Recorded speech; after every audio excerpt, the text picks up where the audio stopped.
Yo, this is how you make a Korean steamed egg. Ooh. So today I'm gonna be showing you two different ways to make it. One, I'm gonna show you guys how to make it with the ddukbaegi, and the other way is how to make it without the ddukbaegi. Just watch. All right, so let's get right into it. This is literally the main ingredients. Egg and water, a little bit of salt, and that's really it. And everything else is to make the flavor even better. So this is how you crack an egg with one hand. Typically, people will crack the egg like, boom, right? Tip number one, crack that joint right.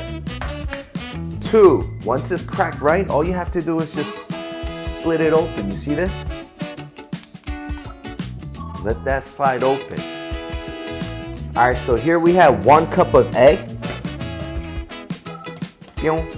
I'm actually not gonna make it 1 water, I'm gonna make it 3/4. If you wanna make your Gyeran Jjim extra fluffy, just go a little less water, okay? And if you wanna make it even more flavorful, we're gonna add some tashima and some shiitake mushroom into the water. Throw your tashima in there and throw in your shiitake mushroom in there. So we're gonna let that sit for about 3-4 hours. All right, so here's 1 cup of egg and then 3/4 cup of dashi stock. Grab a whisk, go whip that joint up, just like that. And we're gonna throw a pinch of salt in there. And just a little bit of hondashi. And if you guys don't have hondashi at home, just a little bit of fish oil or some seuja will do. So that should be enough flavor in there with the dashi stock, egg, salt, and some hondashi. We're gonna whip that just one more time, make sure everything mixes. So I noticed that Gyeran Jjim is one of those dishes when people see it coming out, they're like, wow, oh my God, that's my favorite. And even for me, before I actually learned how to make this, I used to wonder the same thing, like, how do you make that? Because I remember my grandma used to make it, my Weihai money, shout out to Gwangju, you know? She used to make it for me. But like I said, once you learn it, it's just super simple. All right, so we're gonna pour in that egg right in there. Make sure that's even. Boom. High heat. As always, my cooking tool. This is literally all you need, a Korean spoon. So you throw it on high heat and then just make sure you check it. You see how it's like scrambling on the bottom? Make sure you scrape the bottom so it doesn't burn. Ooh, look at that. Slowly picking it up. Ooh, just like that. You gotta go low heat because this is when it could burn on the bottom, because you don't want it to be perfect on top and then the bottom it starts stinking like it's burning, you know? So be careful to lower it. Now you're gonna put a lid on. We're gonna lower the heat for about a minute, and then after a minute, we're gonna completely turn off the light and just let that steam for another minute or 2. Whew. Oh, okay. Whew. Steaming. I feel it, I see it. Yo, while I'm letting that steam, I'm gonna make some garnish. All right, so for garnish, we have some scallions. We want the green and the white part, both of it, okay?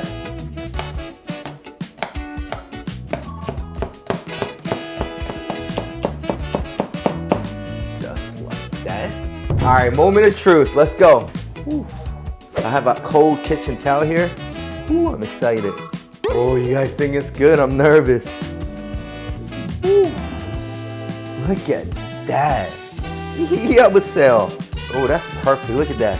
See that jiggle jiggle? All right, we're gonna garnish it with some scallions. Ooh, look at that. And we're gonna finish it with some sesame seeds.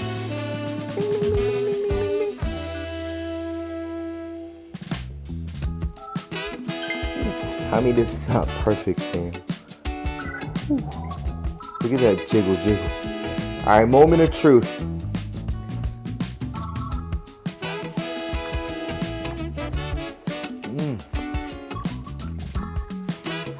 Woo. Look at that. I'm actually gonna save this for my wife and my baby for later. And this is like a perfect menu for a kid too. Because you know, kids sometimes they just don't like egg. So if you make it like this, they just love it. They'll figure that going out with the rice. And if you guys want to know where to purchase this, team request, Sarah, Tiff, can you guys find the link for this and put it below our YouTube link? or put it on our blog, our viewers could actually learn where to get this. Thank you. All right, so now you guys learn how to make it with the ddukbaegi. Let me show you guys how to make it without the ddukbaegi for the people who don't have one of these. All right, we're gonna do the same thing, but here instead of being 1 cup and 3/4, so only difference here is the ratio. So before for the ddukbaegi, that joint was 1 cup of egg and 3/4 cup of water or stock. And for this one, with the ddukbaegi, it's just gonna be 1-to-1 ratio, 1 egg and 1 water, or stock. All right, so 5 eggs. Again, you crack it to the end, boom, and all you have to do is split it.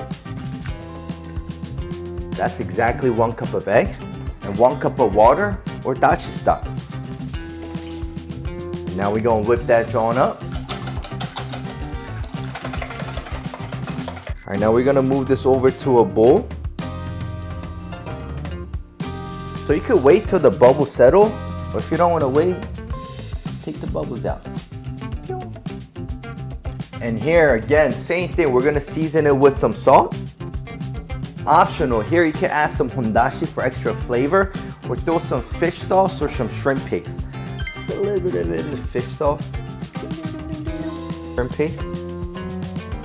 All right, give that a nice little mix. Make sure to take all those foams out, or just wait till it settles. All right, I'm gonna wrap that joint up. All right, burners out, throw our pot in. Going to bring some water to boil.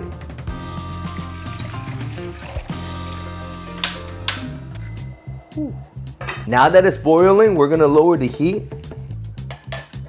This is too much water right now. I want the water to just be right around where the egg is. I don't want the water to go inside it, you know? All right, so low heat now. We're gonna throw that right in. Be careful. Gosh! All right, so be careful, put a glove on. Ta-da! All right, so we don't want the water to boil, so we're gonna go medium heat. All right, so lid on. I say give it like 5-6 minutes, and it'll be perfectly done. So what you guys been thinking about my YouTube channel? So I've been really working on this for the past 4 or 5 months, from Korean vlogs to the recipes. I just wanted to make sure we have a nice little blueprint before we start inviting guests over, you know? So far, I shot some videos with my mom and my best friend and my family, but we're just getting ready to get our special guest over. If you guys had a choice to see a guest, would you guys want to see more of K-pop stars? Or would you guys want to see more American celebrities? Whew. All right, let's check it out. So I'm checking it. Seems like it's almost there. The end part is done. You see what I mean? But if you look in the middle, you see that? It's bouncing back. That part can cook more. Of course, use utensil. Don't use your hand. I'm just used to it this way. So let's just go like 2 to 3 more minutes, just like the ddukbaegi.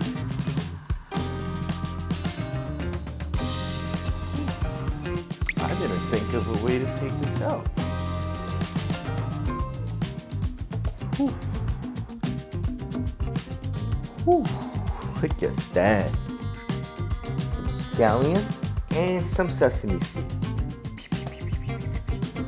All right, moment of truth.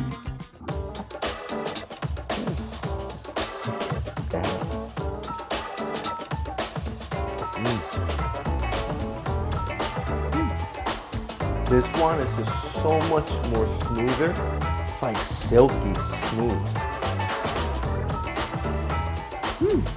Which version did you guys like better? The one with the ddukbaegi or in a bowl? Comment below. I definitely like this better. It's more fluffier, the texture is nice.